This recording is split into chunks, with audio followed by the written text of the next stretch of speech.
One, go. Hello, everyone, and welcome to your weekly NURS2701 podcast, a podcast where we highlight various techniques, skills, scenarios, and much more in the nursing world. This podcast is brought to you by NURS2701, Adult Health Challenges. We try to go in depth with topics that may strike a chord with some audience members. Our sponsor for today's show would like us to talk to our listeners about fluid resuscitation. Fluid resuscitation is a method used in many different clinical areas, including the ICU and emergency settings. We will talk about what fluid resuscitation is, the practical applications involved, any risks associated with it, and any ethical considerations, if at all. I'm your host, Nurse Stephen Johnson, and we are welcomed by our guest, Dr. Ty Lionel, who uses fluid resuscitation on a daily basis with his patients. Dr. Lionel will explain everything we need to know about this salty topic. So, Dr. Lionel, thank you for joining us today. Can you please give us an overview of what fluid resuscitation is? I'm happy to be on the show. Many of my colleagues listen to your podcast when on their drive to work.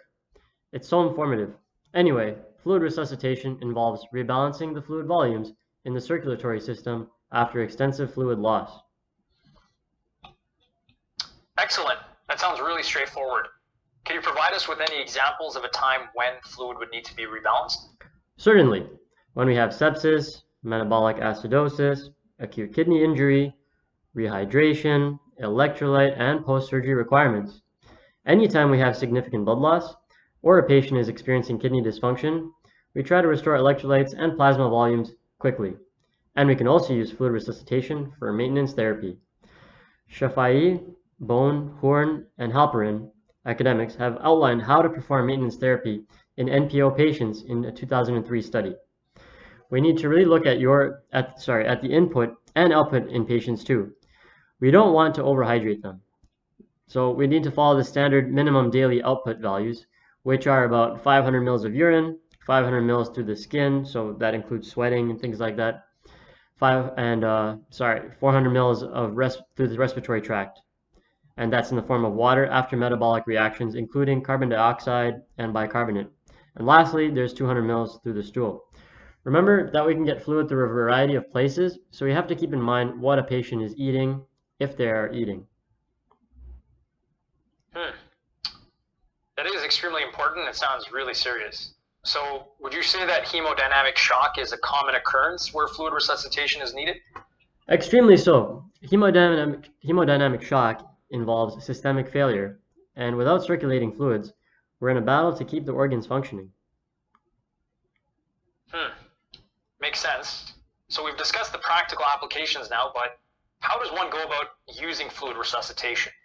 Are there certain fluids that are used more so than others? And how relevant would you say the research to date is on this? Well, it depends on the scenario. However, fluids like D5W, normal saline, lactated ringers, and 20 millimoles of KCl are commonly used. It really depends on the scenario too. Like I said, one does need to be mindful of existing health conditions, for example, in a patient. So you'd never give a patient with diabetes D5W. Instead, you would provide normal saline. And you have to be logical about your approach because, for example, if sodium or potassium levels began to fall, we'd need to add them and replace an individual immediately. Alternatively, if they go up they go up above normal values, we would decrease the amounts and then eliminate as necessary. Sorry, I was just trying to put it together. Typically, we try to weigh patients to understand whether or not they are holding on to fluid. So edema, for instance, is very common in heart failure patients, and they can gain plenty of weight abnormally fast. In the case a patient is losing lots of fluid fast, we'll administer rates of solution faster than 100 mils per hour. Yeah, I've seen that in my practice as well. Typically, assessment of patients should be heavily emphasized, including their weight, their pulse, etc. Dr. Lionel, do you have any case studies you can talk about from your practice that can help our listeners better understand fluid resuscitation? Yeah, lots. There's one that comes to mind that's particularly interesting and applies to this situation. So I had a 24-year-old male, and they presented with a gunshot wound to the abdomen. They were brought to our hospital, in the ER, and we had lots of blood loss here, close to hemodynamic shock, we wanted to prevent shock, of course. So we had to act very quickly and carefully. So we began with 250 milliliters per hour of Ringer's lactate. So that's quite a lot, very quickly. And we also transfused 4 units of blood. So the important thing here was that we acted quickly and we had to restore the blood volume. But the thing is, we did not have a medical history for this individual, and so we did not know if they had diabetes or a DNR in place after the initial liter of lactated Ringers was given. So we went with the 0.9% normal saline solution. And right after that, within the hour, they went for surgery. Oh, wow, that sounds really intense. And I assume that he had a successful recovery at the end? Yes, it was quite textbook.